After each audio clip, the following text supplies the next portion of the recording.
اس مرتبہ بھی اس موجودہ حکومت نے بہت بڑی رقم جو ہے وہ بے نظیر انکم سپورٹ پروگرام کی بینیفیشریز کے لیے رکھی ہے سر. سو دیر از اے لاٹ آف بجٹری کنسٹرینٹ، اور ہم اپنی ذمہ داری سمجھتے ہیں اس ملک کے اندر جو غریب طبقہ ہے اس کو ہماری سب سے زیادہ توجہ کی ضرورت ہے، اور صحت کو صرف کیور کی سائڈ پہ نہیں دیکھنا، پریونشن کی سائڈ پہ دیکھنا ہے. جو پریونٹیو ہیلتھ کیئر میجرز ہیں وہ بے نظیر انکم سپورٹ پروگرام میں ہمارے بے نظیر جو نشو و نما پروگرام ہے اس کے ذریعے ہم لے رہے ہیں، جہاں پر ہم غذا سے لے کر ریگولر چیک اپس بچے کے ماں کے کرا رہے ہیں. تو sir prevention is much better than cure.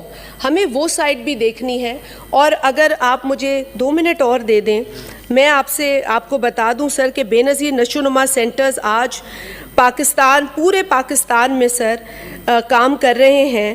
اور اس کے علاوہ جو بے نظیر تعلیمی وظائف ہیں وہ بھی ہم نے 2.6 ملین سے لے کر 7.52 ملین تک اس پورے 1 برس میں سر. سو 1 برس میں سوشل پروٹیکشن کے اندر اور جو اس سے لنکڈ ہیلتھ اور ایجوکیشن کے کام ہے اس میں ہم نے بحیثیت ایک سوشل پروٹیکشن وہیکل بے نظیر انکم سپورٹ پروگرام کے ذریعے بہت کام کیا.